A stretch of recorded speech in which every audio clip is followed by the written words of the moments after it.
Well, good morning, everybody. Happy Friday.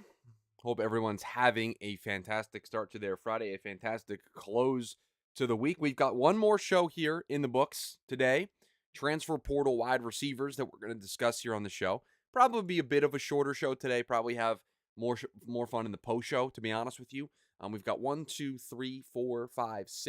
7 or so names that we're going to get into here for the wide receiver side of things. I see that there's a lot of discussion about mustard in the chat today. Clearly, you guys listen to Takes on Takes, prospects and prompts that dropped this morning. Bailey saying Derek Carr is the mustard of QBs. I do not agree with that. I do not agree with that take, Bailey. Mustard is elite. No, that's also not true, Heldy. Janelle says I've got 4 kinds of mustard in the house. You guys never disappoint. You guys always bring something to the table here in the pre-show. So I appreciate every single one of you being here. My camera is all sorts of messed up here this morning. So hopefully we'll be okay here for the show. But should be a fun one. Again, transfer portal wide receivers. I've got about 6 or 7 names that I'd like to discuss. Again, when doing these shows, the lists are very long. There are a lot of different players that we can discuss. I picked out the players that really kind of stood out to me personally. Players that I think I'm excited to watch. Not because I knew a whole lot about these players. Some of these players I did. But because of the situation that these players are going into. And so that's the fun part, I think, for me. Um, uh, for this show and for this series here today. So if you guys are all ready to go, I will go to this screen and we can get started. Now, I am I'm trying to see if I have something set up here, and I don't. So it's okay. We'll worry about this for next week. It's kind of a cool feature that I'm working on for the future of the show. But don't worry about it. We will have it sorted out for the start of next week's shows. I can promise you that. But all right, let's get into it here. I will press the record button for the podcast audience, and we can get this show on the road. And welcome in to the Friday edition of the TDN Daily podcast. Chris Schubert back with you here once again on the show. Hope you are all having a fantastic start to your Friday, a close to the week here. We've got another fun one in store for you here on the show today. We are continuing our recap of the transfer portal. We know how confusing it can be with all of these players changing teams, new faces in new places ahead of the 2023 college football season. We've got you covered here on the show. And we've been going through last couple episodes or so, going through some different position groups and talking about some of the more high-profile transfers and where they are this upcoming season and why they make this list. So we've done quarterbacks, we've done running backs, we've got wide receivers up next here on the show. I've got about 6 or 7 names. I was telling everybody in the pre-show, and I'll share it here with you guys here on the podcast version. This show could be 45 minutes to an hour long if we went through every single name on this list. That's how many names there are. That's how many different teams have acquired new talent. Players have changed teams, looking for different opportunities. I mean, we could be here all day. I've narrowed it down to at 6 or 7 different guys that really kind of stand out to me. Some of them because they were high-profile names coming out of high school, being recruited, and now the place that they're going is pretty impactful, and that's a fun storyline. But then there's the other side of this of maybe some names that you don't necessarily know a whole lot about, but I look at the situation that those players are walking into, at least for me personally, and I get very excited about their prospects for 2023. So those are the kind of the buckets that these players fall into for this show here today about wide receivers. And let's start with, I think, probably the biggest name on the list. This is a guy who it was a former top high school recruit, depending on what service you used, where you looked in terms of recruiting for the class of 2022, was the top prospect, was the second prospect, was the top athlete. But this was a guy that made waves in his class because he decided to go to Jackson State and be coached up by Deion Sanders, and that is Travis Hunter, two-way player, played on defense, wide receiver on offense, and he is obviously a big name because of the reputation that he has from being a top high school prospect who chose to go to Jackson State and chose to forego opportunities at major Power 5 programs to go with Deion to Jackson State. And now that Deion Sanders is over in Colorado, he put himself in the transfer portal, and he went to Colorado as well. On offense last year as a receiver, 18 catches for 190 yards and 4 touchdowns. And I look at Travis Hunter, and he is obviously a big deal. It was a big deal when he went to Jackson State. And his entire recruiting process was a big deal for Deion Sanders. I look at Travis Hunter going from Jackson State to Colorado, and the talent is absolutely there. This was a guy that had Power 5 offers, could have very easily gone to a Power 5 school. So I don't question that that he'll be able to play in the Pac-12. Zero question marks about that. But for me, I look at Travis Hunter as the biggest reason why this Colorado team might be able to have early success on offense. He is going to be, I think, the biggest key to Shedeur Sanders having early success at Colorado. Shedeur Sanders went to Jackson State with his dad, now is transferring to Colorado with his dad. It's basically going to be the starter, and there is a competition increase from... I cut the recording off. Sorry, guys.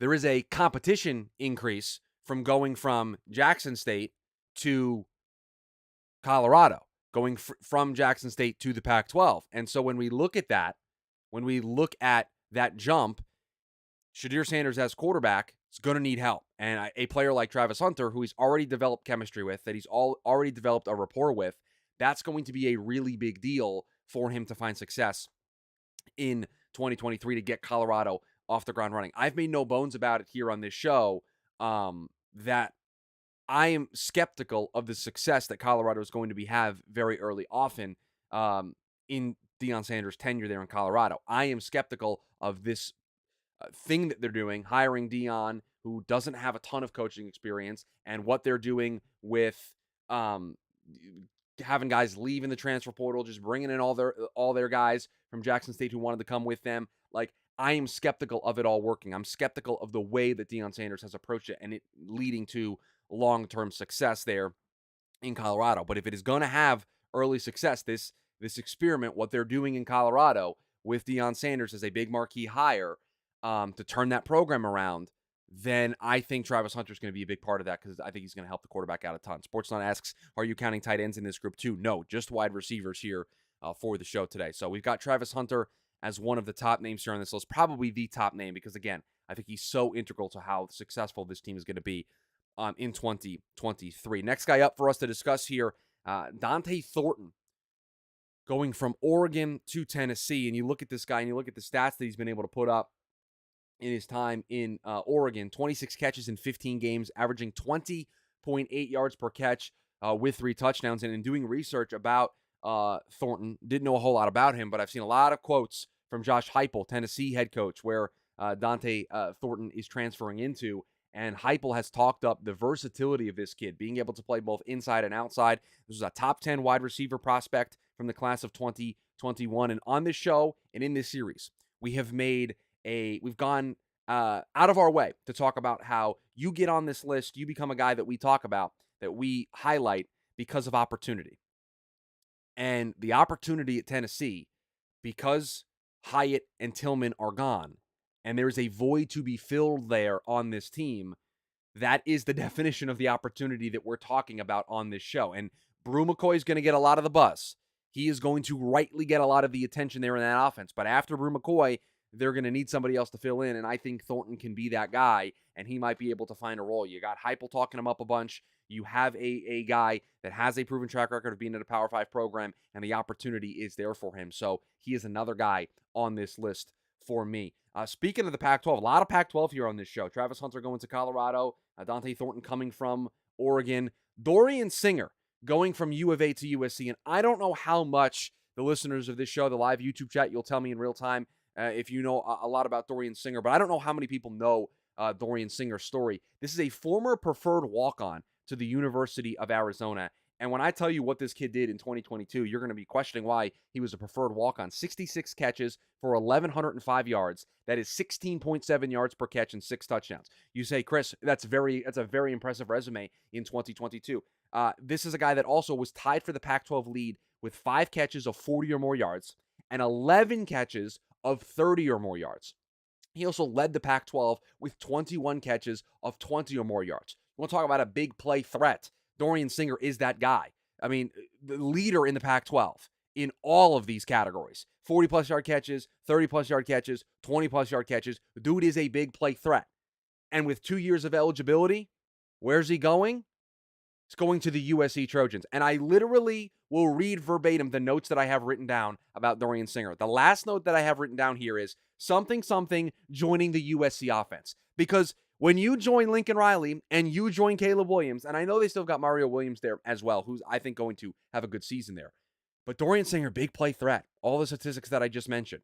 And he's now going to get to go and be in the Lincoln Riley offense and get to catch passes from Caleb Williams.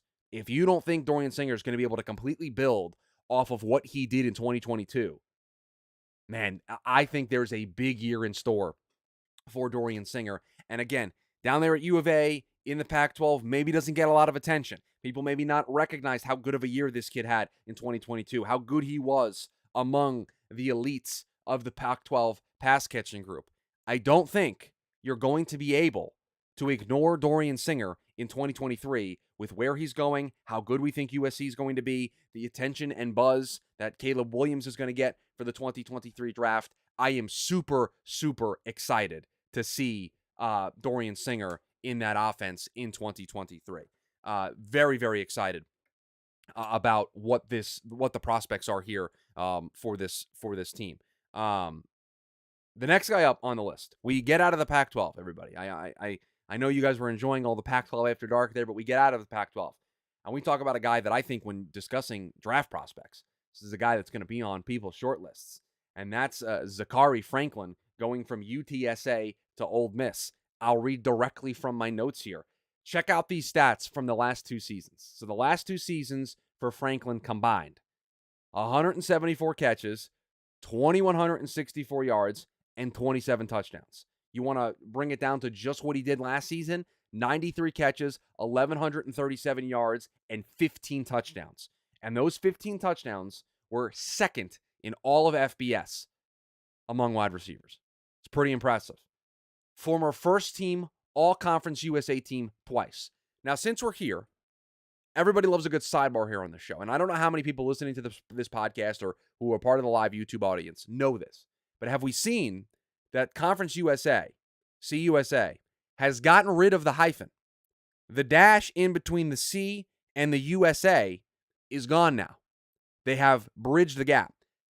When I tell you that I couldn't be more out on Conference USA now because of this move, I couldn't be more out on the CUSA after this move. Because the hyphen, I think, is it's the panache, it's the pizzazz, it's the little extra on top. We're talking about the CUSA. So I just needed to get that off my chest because I haven't had a chance to talk about it here on the show that they got rid of that dash. Maybe that's why Zachary Franklin said no more to UTSA. I'm going to go join Ole Miss. Dude's joining the lane train. Now listen, we talked about this when doing the quarterback series, that we have some question marks of who the Ole Miss starting quarterback is going to be. But here's one thing I can say with certain. Whoever that starting quarterback is going to be for Ole Miss, I have zero doubt Franklin's going to be one of their favorite targets. Just look at the production that this kid's been able to put up. He's been a first-team All-Conference USA team twice, each of the last two seasons. The numbers speak for themselves. Was one of the best receivers in all of college football last year in terms of touchdown, and now he's joining a high-octane, high-profile offense in Ole Miss with Lane Kiffin. I'm super excited to see what this looks like. Janelle says the hyphen is like mustard, the panache. I disagree with comparing the hyphen to mustard, but I appreciate the doubling down on the panache being used there. But yes, the hyphen being gone, it's a huge loss for the CUSA. But yeah, Zachary Franklin could have been number one on this list, truly. He absolutely could have been number one on this list. But he's here. This isn't really in any particular order. It was just the order that I did the research in, but I knew I wanted to get Franklin on this list. I've seen him be mentioned in the chat, and the chat is doing a very nice job of just throwing names out there to me as the show goes on, to make sure that I get some names in here. Now, listen, we're not going to be able to get to every single player that you guys have mentioned, but two of you have mentioned this player, and I agree on this player, and that's Keon Coleman going from Michigan State to Florida State. Now, 2021, he only had 7 catches for like 50 yards or so. Not a huge season for him. 2022 was his big season last year. 58 catches, 798 yards, 7 touchdowns. I have written down here he has multiple years of eligibility left. He's listed as a sophomore. I'll just share this take with you, and I think that we're going to have an agreement, a meeting of the minds here. With the COVID years and the extra eligibility being added, and some schools counting that eligibility in the way that they classify a kid, and other teams not doing it in other places, I have no idea when it says if a guy's a sophomore, if he really truly is a sophomore, or if he's a freshman with extra eligibility, or if I don't know. I have zero idea eligibility anymore. I have written down here multiple years of eligibility left. I felt comfortable writing that down here, but I have no idea how many years of eligibility any of these players have left. It's very difficult to figure this stuff out. And I know I talked about with Dorian Singer that he's got 2 years of eligibility left. Again, these are just guesses based on the information that you have in front of you at the time. He's joining a Florida State program that is Keon Coleman that has super high expectations for 2023. I mean, the ACC might be wide open for the taking, and I think a lot of people, myself included, view Florida State as a team that absolutely could be making a college football playoff run if things go right. They have a potential Heisman candidate at quarterback, and so 2023 shaping up to be another great season for Coleman, being able to build off of what he did in 2022. That Florida State wide receiver room, one of the best duos in all of college football, with Keon Coleman. Johnny Wilson's there as well. I look at this team, and I think offensively they are really going to be able to put up some numbers. Again, Jordan Travis is going to be in the conversation. You've got Keon Coleman, you got Johnny Wilson. Those two in particular are really, really solid wide receiver options for Jordan Travis in this really important season for Mike Norvell, for Florida State at large, because I think they can really break through and reclaim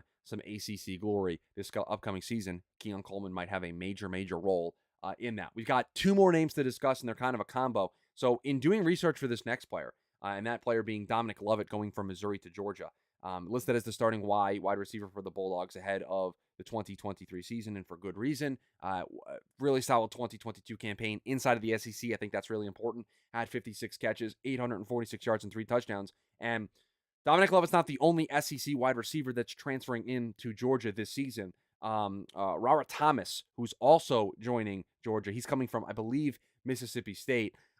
These 2 guys, Dominic Lovett and Thomas, are really going to energize a pass catching room in 2023 for the Georgia Bulldogs that absolutely needed it, because I looked at the Georgia depth chart today in doing research about Dominic Lovett and seeing where he stacked up.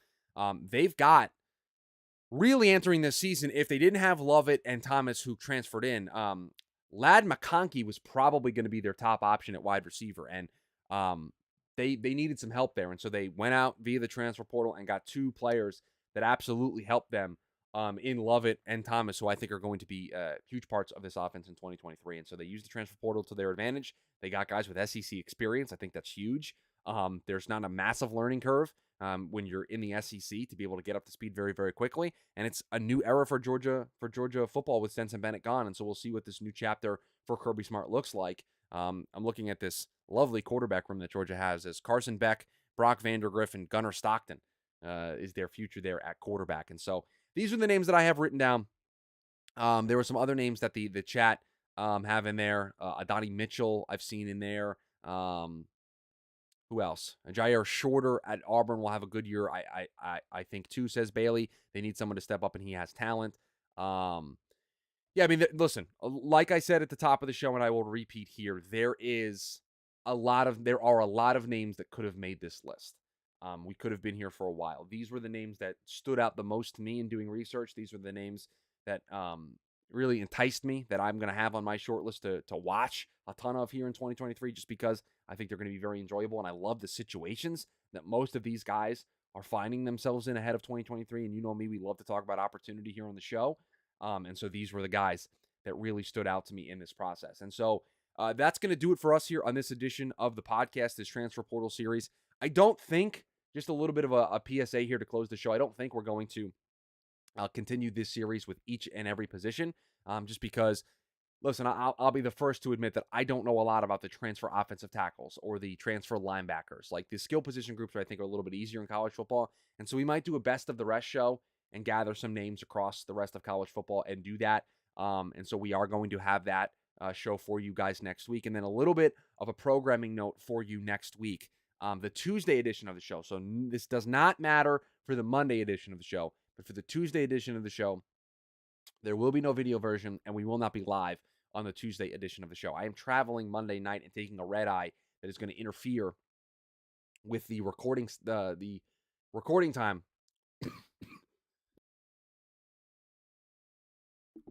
with the recording time of the Tuesday show. So I'm going to record that show ahead of time Monday night, and it will release at normal time on Tuesday morning. So no video version and no live version of the show on Tuesday. So just 4 shows next week that'll be live on the YouTube side of things. But in the meantime, please rate, review, subscribe to the podcast.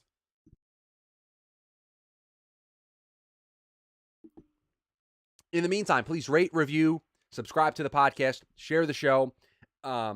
You've got a whole weekend to do it ahead before there's new content on Monday. So go ahead and do that. You've got the YouTube version of the show Monday through Friday, barring Tuesday next week, but Monday through Friday, 11 a.m. Eastern Standard Time. You can catch us over there on the YouTube side of things. If you can't catch us live, you've got the video on demand where you can see all the videos as well, and you can see the video version of the show. But give us a thumbs up, leave a comment, subscribe, turn on the notification bell. All of these things help us out a ton here on the show, so we greatly do appreciate it. Hope you all have a fantastic weekend. We're going to be back on Monday. Hope it's a good one. Thanks for hanging out with us. We'll talk to you next time. Oof, that was a rough one. Hit the button that stopped the recording. Couldn't do the outro. It's tough.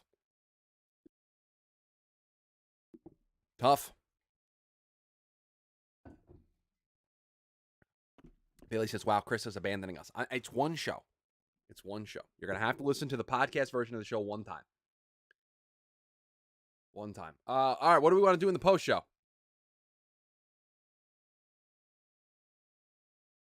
No, and we're not talking about mustard in the post show. Not doing it. Not happening. So whatever else you guys want to discuss, that's fine, but we're not discussing mustard. It can kind of be the Friday free-for-all here in the post show. Top 4th of July cookout foods. All right, I'm in on that, Sports Now. Top 4th of July cookout foods. I mean, you got to have a hot dog, right? I mean, and we don't have to get into the mustard debate, but whatever you want to put on your hot dog, that's fine.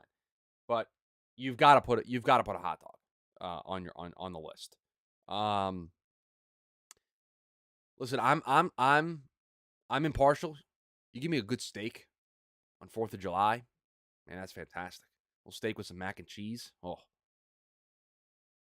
Watermelon, okay. All right. I'm not against it. I think ribs is a good shout from Janelle and from Tuttle. That's ribs are good. Ribs are a good shout. Good hamburgers is fine too. I just think, listen, 4th of July is a perfect grilling holiday. So I think things that you grill are going to absolutely rise up the board to the top of the list. So hamburgers, hot dogs, steaks, ribs, chicken, kebabs, I think all those things are going to shoot up the list to be towards the top because it's a grilling holiday. Hot dog with mustard. I'm not doing this. We're not doing this today. I'm not. It's the end of the week. We can go into the weekend on a good note. We can go into the weekend being very nice. There's no reason to do this. There is no reason to do this.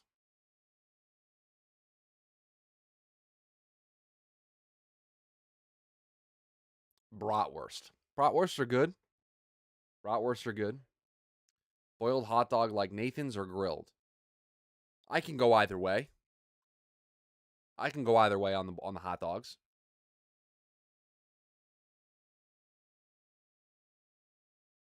I think I prefer it grilled because I just think it's easier. But a boiled hot dog's not terrible. Good street dog from New York City. Those are boiled. Those aren't grilled. We could do those. Those are all extremely reasonable. Same with the very late Heyo, as he is here in the post show. Do you prefer F1 weekends with a sprint race or just a normal one? I prefer F1 weekends with a normal one.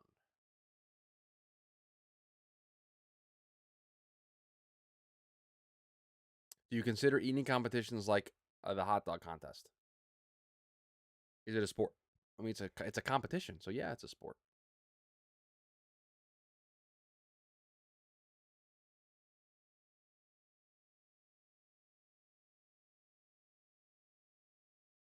I couldn't do it. I couldn't eat that many hot dogs competitively, but I would concur with the idea that it is a sport. Yes.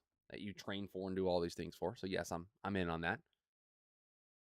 Chris, please tell me you talked about Xavier Gilroy on the show today.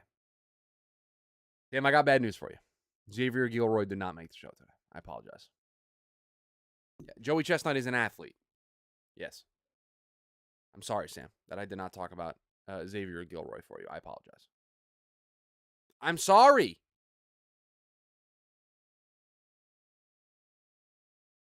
What do you want me to do?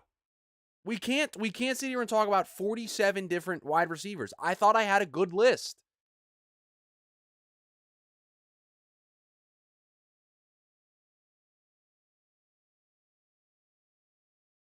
I thought I had a good list.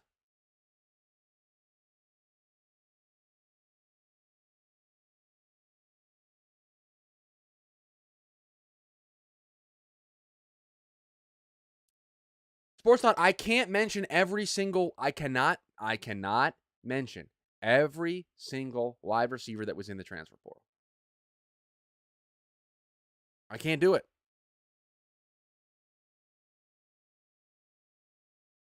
I thought we had a really great list.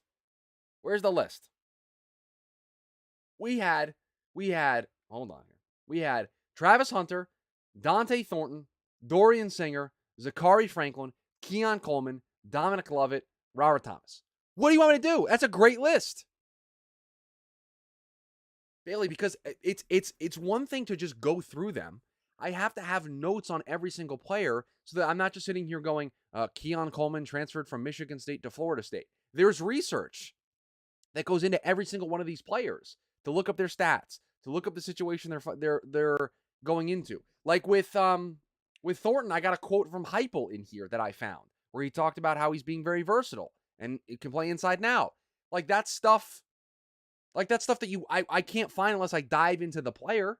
And so I have to arbitrarily limit myself into what players we talk about so I can do the proper research so we have enough players to talk about. Sam says, oh, so you do sports podcasting? Name every FCS All-American. Like, yeah, that's what I'm talking about. That's what I'm talking about. I feel like we do the best that we can of getting a lot of names in here while also giving the amount of time that each name needs to be able to discuss the things that are important. Okay? I stand by my work. I have no idea what we're doing next week, by the way, on the show. Not a clue. Got a whole weekend to think about it.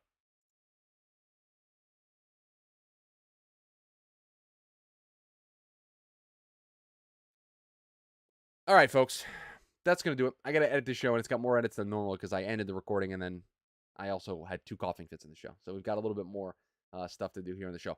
Sportsnet has a baseball question. All right, Sportsnet, you can sneak your baseball question in. Janelle says I'll be gone next week. I mean, I won't be here.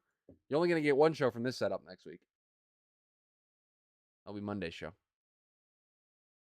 All right, Sportsnet, get your baseball question in before we get out of here.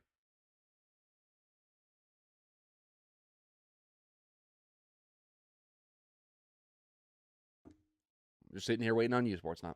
Just sitting here waiting on you. What's more impressive, the perfect game from Domingo Germán or Ohtani's 10K 2 home run game? It's a great question. My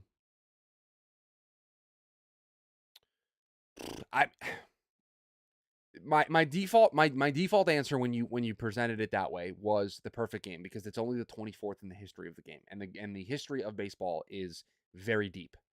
And so the fact that it's only happened 24 times is very, very impressive. But a guy in the modern era of baseball pitching and having 10 strikeouts and also hitting 2 home runs as a batter in the same game is equally as impressive. I'll take Domingo Germán's performance because it's a perfect game and it doesn't happen very often. But I agree with the overall sentiment here that Ohtani's performance is very, very similar in impressiveness because guys don't do that. Would you rather watch West Ham play in a Cup final live or go to an F1 race weekend where Max wins? I would rather watch West Ham play in a Cup final. Because if you go to a F1 race weekend where Max wins, and you're sitting in the stands, you don't get to see everything. Whereas if you go to West Ham play in a final, in my seat, I'll be able to see all of the action. I just won't be able to hear the broadcast. So I would rather see West Ham play the Cup final live, 100%. So yeah, Sportsnet. I mean, I kind of non-answered you there, but I would take Domingo Germán's perfect game, while also very, very strongly acknowledging what Ohtani did is not something that gets done every day. So that would be my my retort there.